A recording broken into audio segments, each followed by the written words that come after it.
ہمارے نبی اکرم صلی اللہ علیہ وسلم سب سے اعلیٰ عرف ہے. کبھی اللہ کے نبی صلی اللہ علیہ وسلم نے غیبت نہیں کی، چغلخوری نہیں کی، لوگوں کی برائی یا بیان نہیں کی. امت کا تقاضا یہ ہے کہ سب سے بہتر امت وہی ہے جو اپنے نبی کے نقش قدم پر چلنے کے بعد اپنی زندگی میں غیبت کو نہیں آنے دے، اپنی زندگی میں جھوٹ کو نہیں آنے دے، اپنی زندگی میں لوگوں کے ساتھ غلط برتاؤ نہ کرے، اخلاق حسنہ کے ساتھ لوگوں کے پیش آئے.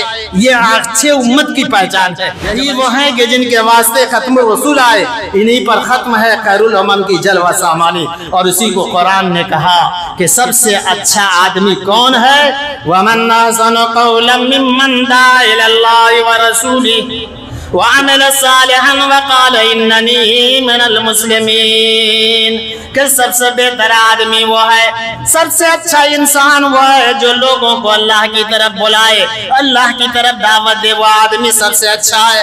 پتہ یہ چلا کہ سب سے اچھا آدمی وہ ہے جو لوگوں کو اللہ کی طرف بلائے، نماز کی طرف بلائے، روزے کی طرف بلائے، اچھے اخلاق کی طرف بلائے، اور غریبوں مسکینوں کی مدد کرنے والے کی طرف بلائے اور دعوت دے. تو وہ آدمی سب سے اچھا آدمی.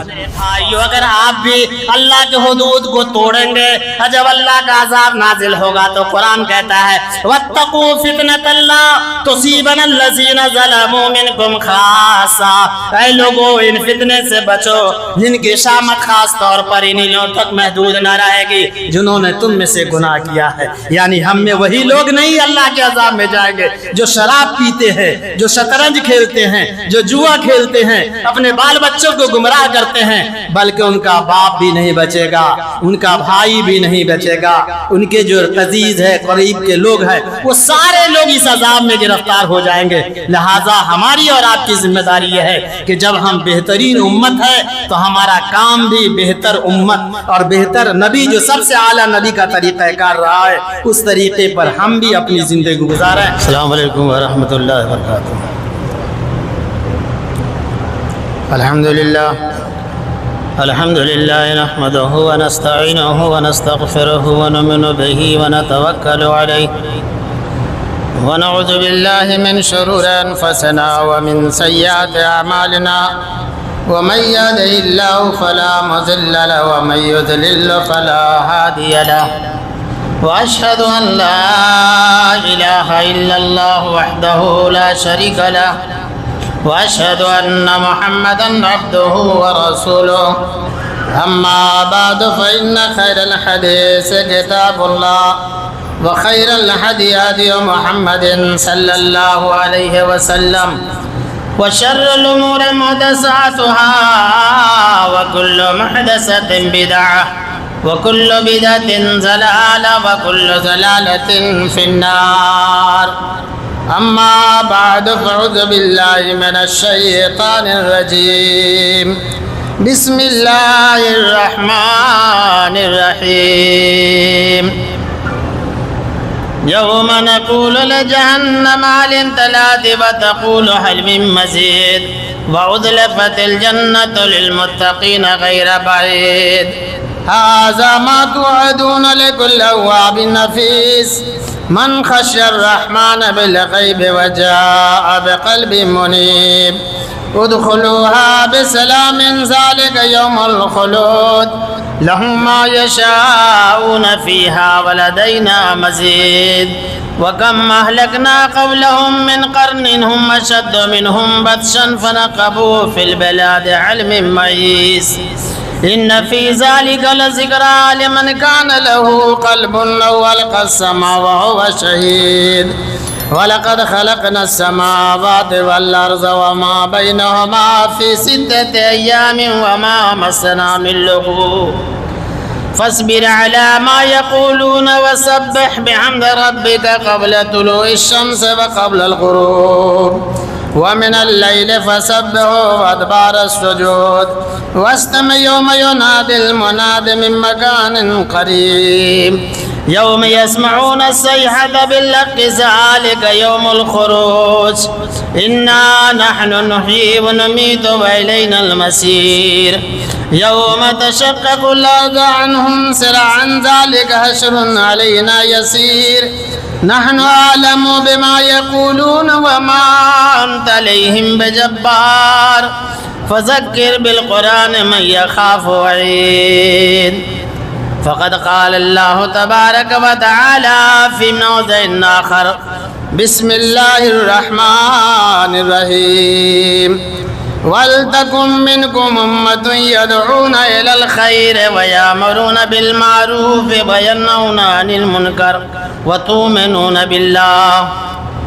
فقد قال الله تبارك وتعالى في موضع آخر: بسم الله الرحمن الرحيم كنتم خير أمة أخرجت للناس تأمرون بالمعروف وتنهون عن المنكر وتؤمنون بالله. فقد قال الله تبارك وتعالى في موضع آخر: بسم الله الرحمن الرحيم ومن أحسن قولا ممن دعا إلى الله وعمل صالحا وقال إنني من المسلمين.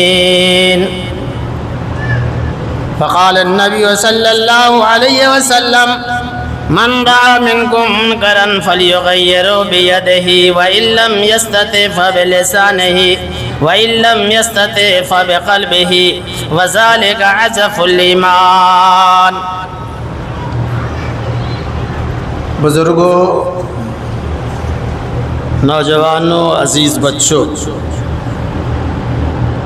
اللہ کا بےحد فضل و کرم اور اس کا احسان عظیم ہے کہ اللہ تبارک و تعالی نے ہم لوگوں کو ہفتے کا بابرکت دن، عید کا دن نصیب فرمایا ہے. انسانوں کی رشد و ہدایت کے لیے اللہ تبارک و تعالی نے 1,24,000 نبیوں اور رسولوں کو اس روئے زمین پر مبعوث فرمایا، اور سب سے آخر میں تشریف آوری ہوئی احمد مجتبیٰ محمد مصطفیٰ صلی اللہ علیہ وآلہ وسلم کی درود و سلام کا نزول ہو اللہ کے تمام برگزیدہ نبیوں پر، اور خصوصیت کے ساتھ نبی اکرم صلی اللہ علیہ وآلہ وسلم پر اور آپ کی پاکیزہ اولاد پر اور تمام صحابہ کرام رضوان اللہ تعالی علیہ مجمعین پر درود شریف پڑھ لیجیے. اللہم صلی علی محمد وعلی آل محمد کما صلیت علی ابراہیم وعلی آل ابراہیم انک حمید مجید. اللہم بارک علی محمد وعلی آل محمد کما بارکت علی ابراہیم وعلی آل ابراہیم انک حمید مجید.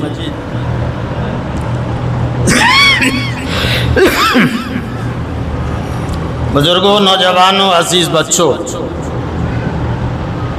آج میں جس عنوان کے تحت آپ کے سامنے گفتگو کرنا چاہ رہا ہوں اور کچھ باتیں رکھنے کا ارادہ کیا ہے، وہ یہ ہے کہ سب سے اچھا انسان کون ہے، سب سے بہتر انسان کون ہے، یہ عنوان ہے، اور اس کے تحت انشاءاللہ العزیز باتیں آئیں گی. قرآن کی آیت میں نے آپ کے سامنے ایک پڑھی ہے، کئی آیتیں پڑھی، ان میں ایک آیت میں نہیں پڑھ سکا جو یہ ہے کہ وَإِذْ أَخَذَ اللَّهُ مِيثَاقَ النَّبِيِّينَ لَمَا آتَيْتُكُم مِّن كِتَابٍ وَحِكْمَةٍ ثُمَّ جَاءَكُمْ رَسُولٌ مُّصَدِّقٌ لِّمَا مَعَكُمْ لَتُؤْمِنُنَّ بِهِ وَلَتَنصُرُنَّهُ قال أقررتم وأخذتم على ذلكم إصري قالوا أقررنا قال فاشهدوا وأنا معكم من الشاهدين. ایک آیت تو یہ ہے، اور ایک آیت میں نے یہ بھی پڑھی کہ وَلْتَكُن مِّنكُمْ أُمَّةٌ يَدْعُونَ إِلَى الْخَيْرِ وَيَأْمُرُونَ بِالْمَعْرُوفِ وَيَنْهَوْنَ عَنِ الْمُنكَرِ وَتُؤْمِنُونَ بِاللَّهِ.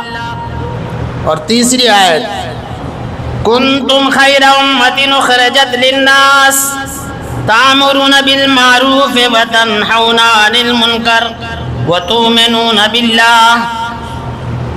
یہ آپ کے سامنے اس آیت کو آپ سامنے رکھیں گے، کنتم خیر امۃ اخرجت للناس، اور اس آیت کو سامنے رکھیے کہ وَإِذْ أَخَذَ اللَّهُ مِيثَاقَ النَّبِيِّينَ لَمَا آتَيْتُكُم مِّن كِتَابٍ وَحِكْمَةٍ.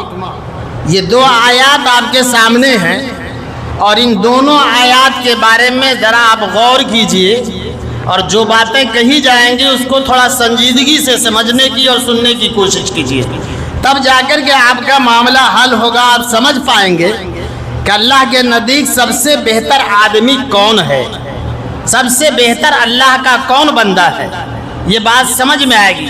سب سے پہلے آپ یہ سمجھیے کہ آپ جس نبی کی امت ہیں، جس نبی کے آپ ماننے والے ہیں، جس نبی کے نقش قدم پر چلنے کا ہمارا اور آپ کا دعویٰ ہے، وہ نبی کیسے ہیں؟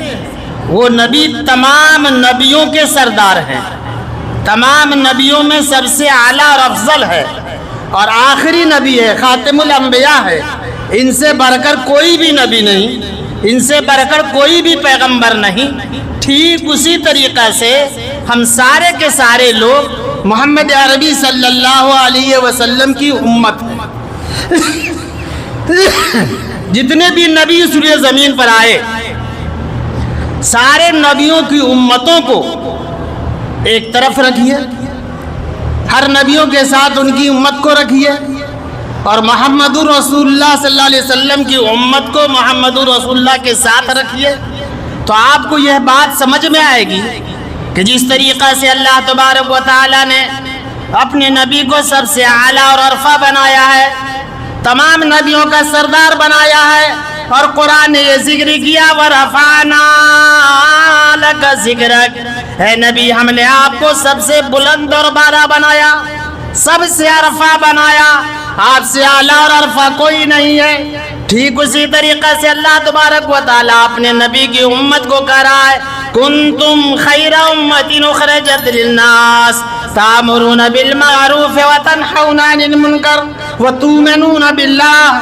جس طریقہ سے تمہارا نبی، تمہارا پیغامبر، تمہارا رسول، آخری نبی سب سے اعلیٰ اور افضل ہے، سب سے برتر ہے، اللہ نے ان کا ذکر اتنا بلند کیا، اتنا بلند کیا کہ سمندر کی گہرائیوں میں بھی جب کوئی مؤذن اذان دیتا ہے تو کہتا ہے اشہد ان لا الہ الا اللہ، چاہے خشکی میں رہنے والا انسان ہو یا تری میں رہنے والا انسان ہو، جنگل میں رہنے والا ہو یا سمندر کے آخری تہ میں رہنے والا انسان ہو، جہاں کہیں بھی جس جگہ بھی اللہ کا بندہ موجود ہوتا ہے وہاں اللہ کا نام بلند کیا جاتا ہے، اذان دی جاتی ہے، اور جب اللہ کے نام کو بلند کیا جاتا ہے تو جب اللہ کے نام کو بلند کیا جاتا ہے تب تک محمد رسول اللہ صلی اللہ علیہ وسلم کی نام کو بھی بلند کیا جاتا ہے۔ جہاں بندہ کہتا ہے اشہد ان لا الہ الا اللہ، وہی دوسرا کلمہ بھی کہتا ہے اشہد ان محمد رسول اللہ، جہاں ایک طرف اللہ کی وحدانیت کی گواہی دیتا ہے، دوسری طرف محمد رسول اللہ صلی اللہ علیہ وسلم کی رسالت کی گواہی دیتا ہے۔ پتہ یہ چلا کہ جہاں آپ کا نبی سب سے اعلیٰ اور عرفہ ہے وہاں آپ کی حیثیت کیا ہے، آپ کا مقام کیا ہے۔ جب آپ محمد رسول اللہ صلی اللہ علیہ وسلم کی امت ہیں تو اللہ تعالیٰ نے جو مقام، جو درجہ آپ کے نبی کو دیا ہے، ٹھیک اسی طریقے سے اللہ تعالیٰ نے اپنے نبی کی امتوں کو بھی دوسرے امتوں کے مقابلے میں اعلیٰ اور عرفہ بنایا ہے۔ یہی تو قرآن کہہ رہا ہے کنتم خیر امت اخرجت للناس تأمرون بالمعروف وتنہون عن المنکر وتؤمنون باللہ۔ اللہ کہتا ہے میرے بھائی نبی آپ کہہ دیجئے اپنی امتوں سے کنتم خیر امت اخرجت للناس، تم ایک بہترین جماعت ہو، تم سب سے اچھے لوگ ہو جو لوگوں کے لیے پیدا کیے گئے ہو۔ گویا پتہ یہ چلا کہ ہماری زندگی کا مقصد، ہمارا دنیا میں آنے کا مقصد، جہاں اللہ تعالیٰ کی عبادت مقصود ہے وہیں اللہ تعالیٰ کو یہ بھی مقصود ہے کہ جتنے بھی نبی آئے، جتنے بھی امتیں اس لیے زمین پر آئی، ساری امتوں میں سب سے بہتر لقب اور سب سے بہتر القاب اگر کسی کو ملا تو امت محمدیہ صلی اللہ علیہ وسلم کو ملا۔ اسی لیے تو قرآن نے کہا کنتم خیر امت اخرجت للناس تأمرون بالمعروف وتنہون عن المنکر، تم سب سے اچھی امت ہو، سب سے بہتر جماعت ہو جو لوگوں کے لیے پیدا کیے گئے ہو۔ اور لوگوں کو پیدا کیے گئے کس کام کے لیے؟ لوگوں کے لیے ہم اور آپ پیدا کیے گئے تو لوگوں کے کون کام کے ہم آدمی ہیں؟ کس اعتبار سے لوگوں کے لیے ہم سب سے اچھے ہیں؟ کس کام کے لیے ہم لوگوں کے لیے سب سے بہتر ہیں؟ جس طریقہ سے ہمارے نبی صلی اللہ علیہ وسلم سب سے بہتر، سب سے اعلیٰ، سب سے اشرف تھے۔ ہمارے نبی محمد اکرم صلی اللہ علیہ وسلم نے کبھی جھوٹ نہیں بولا، کبھی غیبت نہیں کی، کبھی خوری نہیں کی، غلط کاموں کو اپنا نہیں لگایا۔ ٹھیک اسی اعتبار سے یہ امت کو کہا گیا کہ تم سب سے بہترین جماعت ہو۔ تو سب سے بہتر نبی کی امت کا تقاضا یہ ہے کہ امت بھی سب سے بہتر ہو، امت بھی سب سے اعلیٰ ہو، امت بھی سب سے افضل ہو۔ کیا محمد الرسول اللہ صلی اللہ علیہ وسلم کبھی زندگی میں جھوٹ نہیں بولا؟ تو کیا امت کے لیے یہ ذمہ داری نہیں ہے کہ وہ جھوٹ نہیں بولے، جھوٹ سچ کے ساتھ رہے، کونوا مع الصادقین کہے، سچے لوگوں کے ساتھ رہے، اللہ والوں کے ساتھ رہے؟ لیکن امت کا حال یہ ہے کہ یہ امت رات دن 24 گھنٹے جھوٹ بولنے میں لگی ہوئی ہے۔ پھر آپ بتائیے کہ اللہ تعالیٰ نے جو آپ کو سب سے بہتر لقب قرار دیا ہے اور سب سے بہتر انسان کہا ہے، تو سب سے بہتر نبی تو زندگی میں کبھی جھوٹ نہیں بولے، تو سب سے بہتر نبی کی امت، سب سے بہتر امت رات دن جھوٹ بولے، تو آپ اپنے معافی ضمیر کے اندر جھانک کر کے دیکھیے کیا ان کا یہ ذمہ داری ہے کہ وہ جھوٹ بولے؟ بلکہ اپنے نبی پر نقش قدم پر چلنے کے لیے یہ کرنا پڑے گا کہ زندگی میں ان کو بھی جھوٹ نہیں بولے۔ ہمارے نبی اکرم صلی اللہ علیہ وسلم سب سے اعلیٰ عرف ہے۔ کبھی اللہ کے نبی صلی اللہ علیہ وسلم نے غیبت نہیں کی، چغلخوری نہیں کی، لوگوں کی برائی یا بیان نہیں کی۔ امت کا تقاضا یہ ہے کہ سب سے بہتر امت وہی ہے جو اپنے نبی کے نقش قدم پر چلنے کے بعد اپنی زندگی میں غیبت کو نہیں آنے دے، اپنی زندگی میں جھوٹ کو نہیں آنے دے، اپنی زندگی میں لوگوں کے ساتھ غلط برتاؤ نہ کرے، اخلاق حسنہ کے ساتھ لوگوں کے پیش آئے۔ یہ اچھی امت کی پہچان ہے۔ جب اچھی امت ہیں آپ تو آپ کو یہ سب کاموں سے باز رہنا پڑے گا۔ اللہ کے نبی کریم صلی اللہ علیہ وسلم نے جب اللہ تبارک و تعالی نے شراب کی حرمت کا حکم فرمایا تو اللہ تعالیٰ نے جب اعلان فرما دیا کہ آج سے میری امت کے لیے شراب ناجائز اور حرام ہے، تو سارے صحابہ کرام رضوان اللہ تعالیٰ علیہ نے جن کے پاس بھی جو مٹکا تھا، جن کے پاس جو شراب کا گلاس تھا اور جام تھا، ان سارے کو زمین پر اڈیل دیا اور مدینہ کی گلیوں میں شراب کا ایک نالا بہ گیا۔ اللہ کے نبی کریم صلی اللہ علیہ وسلم کے حکم ماننے کے بعد صحابہ کرام رضوان اللہ تعالیٰ علیہ مجمعین نے یہ کام کیا۔ آج امت کا حال یہ ہے کہ رات دن شراب نوشی میں، جوئے بازی میں، شراب خوری میں، شطرنج میں، جوئے بازی میں، سارے غلط کاموں میں یہ امت لگی ہوئی ہے۔ تو آپ یہ بتائیے کہ سب سے بہتر امت کیے ہوئے کیسے ہوئے؟ آپ سب سے بہتر امت کا تقاضا یہ ہے کہ شراب ان کی زندگی میں نہیں ہو، سب سے امت کا تقاضا یہ ہے کہ جوئے بازی ان کی زندگی میں نہیں ہو، سب سے بہتر امت کا تقاضا یہ ہے کہ شراب خوری ان کی زندگی میں نہیں ہو، سب سے بہتر امت کا تقاضا یہ ہے کہ شطرنج ان کی زندگی میں نہیں ہو۔ لیکن آج یہ نوجوان سب سے بہتر امت کہلانے کے باوجود بھی، مسلمان ہونے کے باوجود بھی شراب نوشی ہمارے نوجوانوں کی زندگی میں ہے، جوئے بازی ہمارے نوجوانوں کی زندگی میں ہے، جوئے شطرنج کھیلنا ہمارے نوجوانوں کی زندگی میں ہے، اور گانجا افیم کا استعمال کرنا تو دھڑلے سے آج نوجوانوں کی زندگی میں آ گیا ہے۔ بتائیے تو پھر آپ کے سب سے بہتر امت کیسے ہوئے؟ جب آپ سب سے بہتر امت ہے تو آپ کو ان تمام کاموں سے توبہ کرنا پڑے گا اور اللہ تبارک و تعالیٰ کے دربار میں اپنے جبین نیاز کو جھکا کر کے معافی مانگنی پڑے گی۔ تب تو آپ سے کہا جائے گا کہ آپ سب سے بہتر امت ہے اور سب سے بہتر اعلیٰ نبی کے آپ ماننے والے ہیں، ورنہ یہ کہا جائے گا کہ آپ سب سے اعلیٰ نبی کو اعلیٰ امت ہونے کے اعتبار سے اپنے نبی کو بدنام کرتے ہیں، اپنے نبی کی سیرت کو بدنام کرتے ہیں، اپنے نبی کے طریقے کو بدنام کرتے ہیں، اور پھر یہ دعویٰ کرتے ہیں کہ ہم محمد رسول اللہ صلی اللہ علیہ وآلہ وسلم کی امتی ہیں۔ تو سب سے بہتر امت کا تقاضا کیا ہے کہ جو سب سے ہمارے نبی اکرم صلی اللہ علیہ وسلم نے ہمیں حکم فرمایا وہ کام کریں۔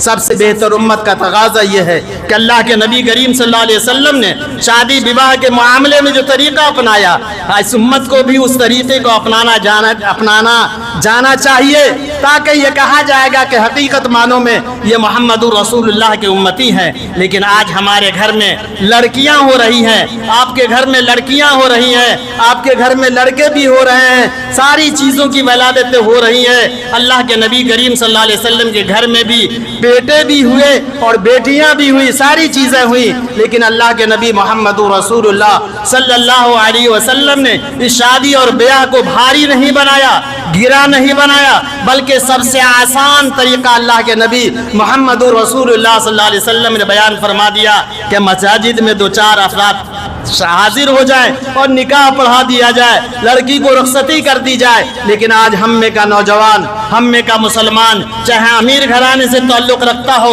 یا غریب گھرانے سے تعلق رکھتا ہو، جہاں کہیں سے بھی تعلق رکھ رہا ہے، ان کی زندگی میں حرام کاری کوٹ کوٹ کر کے بھری ہوئی ہے، پھر بھی یہ دعویٰ کرتا ہے کہ ہم مسلمان ہیں، محمد رسول اللہ کے صلی اللہ علیہ وسلم کے ماننے والے ہیں۔ اللہ کے نبی کریم صلی اللہ علیہ وسلم کی بیٹی فاطمہ الزہرا، بتاؤ تو صحیح کہ فاطمہ سے بڑھ کر کے آج ہماری بیٹی نہیں ہے، فاطمہ سے بڑھ کر کے آپ کی بیٹی نہیں ہے، فاطمہ سے بڑھ کر کے کسی امیر کی بیٹی نہیں ہے، فاطمہ سے بڑھ کر کے کسی زمیندار کی بیٹی نہیں ہے، محمد رسول اللہ صلی اللہ علیہ وسلم کی بیٹی، جنہیں اللہ کے نبی کریم صلی اللہ علیہ وسلم نے بیان فرمایا کہ یہ جنتی عورتوں کی سردار ہے، جنتی عورتوں کی سردار جنہیں کہا گیا، اس بیٹی کی شادی ہو رہی ہے۔ اور اللہ کے نبی محمد رسول اللہ صلی اللہ علیہ وسلم سے حضرت علی نے کیا مطالبہ کیا، کیا مانگا؟ کچھ نہیں مانگا، نکاح ہوا، رخصتی کر دیا۔ کوئی یہ کہتے ہیں کہ اللہ کے نبی صلی اللہ علیہ وسلم کے یہاں چونکہ حضرت علی رضی اللہ تعالی عنہ کی پرورش اور پرداخت ہوئی تھی اور ان کے لیے نہ بستر تھا، نہ تکیہ، نہ تھا گھر میں کھانے پینے کا کوئی سامان نہیں تھا، تو اللہ کے نبی کریم صلی اللہ علیہ وسلم نے ایک چٹائی دے دی اور کھجور کا چھلکا بھرا ہوا یا پتہ بھرا ہوا سے تکیہ دے دیا، ایک مٹکا دے دیا۔ یہ ساری چیزیں دے کر کے اللہ کے نبی کریم صلی اللہ علیہ وسلم نے اپنی بیٹی فاطمہ کو رخصت کیا، جو فاطمہ جنتی عورتوں کی سردار ہیں، جو فاطمہ جنتی عورتوں کی سردار ہے، ان جنتی عورتوں کی سردار سے بڑھ کر کے تو آج ہماری بیٹی نہیں ہے۔ آج شادی کا معاملہ ہو، بیاہ کا معاملہ ہو، سب سے امت، سب سے بہتر امت کہلانے کے ہم حقدار ہیں، لیکن بڑے بھی اپنی نمائش کرنے کے لیے تیار ہے اور چھوٹے بھی اپنی نمائش کرنے کے لیے تیار ہے۔ بڑے اس میدان میں اپنے کو نمائش کرتے ہیں کہ لوگ یہ کہیں گے کہ یہ بیٹا کی شادی کر رہا ہے، خرچ کر کے شو کر رہا ہے، دکھا رہا ہے کہ ہم جو اپنے بیٹے کی شادی میں ایسا سجائیں گے، ویسا سجائیں گے۔ لیکن اس کو کہیے کہ جتنی سجاوٹ میں آپ نے روپیہ خرچ کیا ہے، ان تمام سجاوٹ کے پیسے کو کسی کی بیٹی کی شادی میں دے کر کے کسی غریب کی بیٹی کو بسا دو، تو مانا جائے گا کہ تم کو اللہ تعالیٰ نے دولت دی ہے، پیسے سے نوازا ہے، تو تم اپنے پیسے کو جائز مقام پہ خرچ کیا ہے۔ یہ سجاوٹ کا معاملہ ہو، جو بھی معاملہ ہے، یہ سارے معاملات تو شریعت سے الگ تھلگ ہے۔ بارات میں گئے، عورتیں باہر آئی، جہاں مرد ایک طرف گناہ کر رہے ہیں، عورتوں بھی گناہ کرانے کی ذمہ دار ہوتی ہے، جو ہمارے بھائیوں کو، ہمارے باپوں کو، ہمارے بڑوں کو گناہوں کی طرف اکساتے ہیں۔ بول گئی عورتیں، بولی بارات جانے کے بعد کہ ایک ایسا باراتی ہے جس میں نہ ایک پھٹاکا ہے، نہ کوئی بم ہے، نہ بارود ہے، کچھ بھی نہیں ہے، خالی خالی، بالکل ہی سناٹے کے ساتھ یہ بارات ہے۔ غور کیجئے کہ آج ہماری مسلمان مائیں، ہمارے مسلمان بہنیں، ان کی بھی یہ تمنا ہے کہ ہماری شادی جس کو اللہ کے نبی محمد رسول اللہ صلی اللہ علیہ وسلم نے آسان بنایا ہے، ہماری مائیں بھی سوچتی ہے کہ بھیک مانگ کر کے لا رہی ہے اور اپنی بیٹی کی شادی کے لیے 2 لاکھ 4 لاکھ لوگوں کو دے بھی رہی ہے، سجاوٹ کی کر رہی ہے، لاؤڈ اسپیکر بھی بجا رہی ہے، سارے معاملات کر رہی ہے، اور پھر بھی یہ ڈھونگ ہے کہ ہم غریب ہیں، بڑے غریب ہیں۔ تو غریب اگر ہیں تو شادی غریبی انداز میں ہوگی، امیر اگر ہیں تو شادی اس انداز میں ہو کہ غریبوں کے لیے گرا نہیں گزرے، غریب یہ نہیں دیکھے کہ اگر میرے پاس بھی پیسہ ہوتا تو ہم اپنے بیٹے اور بیٹی کی شادی میں ایسا کر لیتے۔ بتائیے تو صحیح کہ جس نبی کو اللہ تعالیٰ نے ساری چیزیں دی، ساری چیزیں، اگر نبی چاہتے اور اللہ سے کہتے اللہ تعالیٰ فاطمہ زہرا کی شادی کر رہے ہیں، کچھ سونا ہو جائے، کچھ شادی ہو جائے، تاکہ اپنی بیٹی کی شادی میں، چونکہ جنت کی عورتوں کی سردار ہے، ان کی شادی میں ہم انتظام کرتے، ایسے ایسے مدینہ میں لوگوں کو دعوت دیتے، یہ سارے مدینہ کے لوگ میرے پاس آتے، لیکن کوئی دعوت نہیں، کوئی دعوت نہیں۔ اللہ کے نبی کریم صلی اللہ علیہ وسلم نے نکاح پڑھایا چند احباب موجود ہیں اور شام میں اللہ کے نبی کریم صلی اللہ علیہ وسلم نے فاطمہ زہرا کو جو ہے رخصت کر دیا۔ آج تو ہمارے مائیں، ہماری بہنیں یہ سوچ رہی ہے کہ یہ کیسے ہوگا، ایسا نہیں ویسا کیا جائے۔ جیسے جیسے ہندوستان کے ماحول میں برادران وطن کو کرتے دیکھتے ہیں، آج وہی انداز ہمارا بھی ہے۔ تو اللہ تعالیٰ نے آپ کو کہا کہ اگر آپ بہتر ہیں تو آپ بہتر جماعت ہے، اور بہتر جماعت کس اعتبار سے ہیں کہ لوگوں کو بھلائی کا حکم دینے اور بری باتوں سے روکنے کے لیے آپ بہتر ہیں۔ تو لوگوں کو آپ بھلائی کا حکم دیجیے۔ اگر ہمارا بھائی راستے سے بکھر گیا ہے تو آپ اس کے حسن و اسلوبی کے ساتھ، اچھے اخلاق کے ساتھ، پیٹھ پوچھ کر کے، بغل میں بیٹھا کر کے، کنارہ کش ہو کر کے، تھوڑا سا محبت بھرے لہجے میں ان کو کہیے تو صحیح کہ میرا بھائی یہ تو غلط ہو رہا ہے۔ آپ جیسے آدمی سے یہ توقع نہیں ہے۔ لوگ آپ کی تعریف کرتے ہیں، لوگ آپ کی بھلائی بیان کرتے ہیں، یعنی ان کی تعریف بھی ہو، ان کی بھلائی بھی ہو، اور پیٹھ پوچھ کر کے ان کو اس کام سے روکا بھی جائے جس غلط کام میں وہ پھنسا ہوا ہے، اس کام سے باز آتا ہے۔ یہ آپ بہترین امت ہے، بہترین جماعت ہے۔ لیکن اگر آپ ان تمام کاموں کو جن کاموں سے محمد رسول اللہ صلی اللہ علیہ وسلم نے منع فرمایا ہے، ان کاموں کو اگر ہم اپنی زندگی میں لے آتے ہیں تو آپ اچھے امتی ہونے کی علامت نہیں ہے، آپ اچھی امتی نہیں ہے۔ اچھی امتی کی پہچان یہ ہے کہ جس کا نبی سب سے اعلیٰ اور عرفہ، امت بھی سب سے اعلیٰ اور عرفہ ہونا چاہیے۔ لیکن آج امت سب سے اعلیٰ اور عرفہ کیسے ہوگی؟ اگر ہم سب سے اعلیٰ ہو جائے، سب سے افضل ہو جائے، لوگوں کے دکھ درد کو سمجھنے کے لیے تیار ہو جائیں، لوگوں کو بھلائی کا حکم دینے اور بری باتوں سے روکنے کے لیے اگر ہم تیار ہو جائیں تو یہی کہے گا یہی وہ ہیں کہ جن کے واسطے ختم الرسول آئے، یہی وہ ہیں کہ جن کے واسطے ختم الرسول آئے، انہی پر ختم ہے خیر الامم کی جلوہ سامانی۔ اور اسی کو قرآن نے کہا کہ سب سے اچھا آدمی کون ہے؟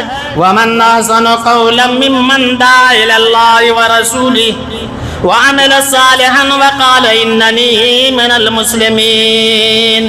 کہ سب سے بہتر آدمی وہ ہے، سب سے اچھا انسان وہ ہے جو لوگوں کو اللہ کی طرف بلائے، اللہ کی طرف دعوت دے، وہ آدمی سب سے اچھا ہے۔ پتہ یہ چلا کہ سب سے اچھا آدمی وہ ہے جو لوگوں کو اللہ کی طرف بلائے، نماز کی طرف بلائے، روزے کی طرف بلائے، اچھے اخلاق کی طرف بلائے، اور غریبوں مسکینوں کی مدد کرنے والے کی طرف بلائے اور دعوت دے، تو وہ آدمی سب سے اچھا آدمی۔ اور ساتھ ہی ساتھ عمل صالح بھی کرے، نیک کام بھی کرے، یعنی جس کام کو وہ حکم دے رہا ہے پہلے اس پر عمل کر کے خود دیکھے۔ لیکن آج ہم اور آپ لوگوں کو کیا نماز کی دعوت دیں گے؟ کیا مسجدوں کی طرف آنے کی دعوت دیں گے؟ ہم خود بے نمازی ہیں تو ہم لوگوں کو نماز بلانے کی طرف دعوت کیا دیں گے؟ ہم نے کبھی مسجد کی طرف جھانک کر کے نہیں دیکھا تو لوگوں کو مسجد کی طرف کیسے بلائے؟ اس میدان میں حاجی ہوں، اس میدان میں قاضی ہوں، اس میدان میں علماء ہوں، اس میدان میں حفاظ ہوں، اس میدان میں اچھے بڑے بزرگ ہوں، اس میدان میں جو ہے بڑے ثروت مند ہوں، اس میدان میں جو بھی دولت مند ہو، یہ سارے لوگ ہیں۔ لیکن جب وہ خود نمازی بنے گا، جب مسجدوں کی طرف بلانے کو ان کو حق حاصل ہے، لیکن ورنہ ہم خود نہیں ہیں اس میدان میں، تو پھر ہم اگر کچھ بات کہتے بھی ہیں تو ہماری بات کا ان پر کوئی اثر نہیں ہوگا، بلکہ وہ جواب دے گا کہ پہلے آپ خود کر کے عمل کر کے دکھا دیجئے، پھر ہم کو آپ بعد میں کہیں گے۔ تو سب سے بہتر آدمی وہ ہے جو لوگوں کو اللہ کی طرف بلائے، اور سب سے بہتر امت وہ ہے جو لوگوں کو بھلائی کا حکم دے اور بری باتوں سے روکے۔ اگر آپ نہیں کریں گے، ایسا نہیں کرتے ہیں، تو اللہ کی وعید کا بھی انتظار کیجیے۔ وقت ہو گیا ہے، اللہ کے وعید کا بھی انتظار کیجیے۔ بنی اسرائیل پر جب بھی عذاب نازل ہوا تو اس بنیاد پر عذاب نازل ہوا، لوگ جب برائی میں پھنسے، گناہ جب کرنے لگے، شرک میں جب ملوث ہو گئے، زناکاری میں جب ملوث ہو گئے، تو ان سارے لوگوں کو کچھ لوگوں نے روکا، کچھ علماء بنی اسرائیل کے علماء نے منع فرمایا، لیکن دوسرے دن جا کر کے جب ان لوگوں نے بات نہیں مانی تو وہ بھی اس میں شامل ہو گیا اور ان کو آج سے کہنا بند کر دیا۔ تو اللہ تعالیٰ نے کہا، قرآن نے ذکر کیا، لَعِنَ الَّذِينَ كَفَرُوا مِن بَنِي إِسْرَائِيلَ عَلَى لِسَانِ دَاوُودَ وَعِيسَى ابْنُ مَرْيَمَ ذَلِكَ بِمَا عَصَوْا وَكَانُوا يَعْتَدُونَ۔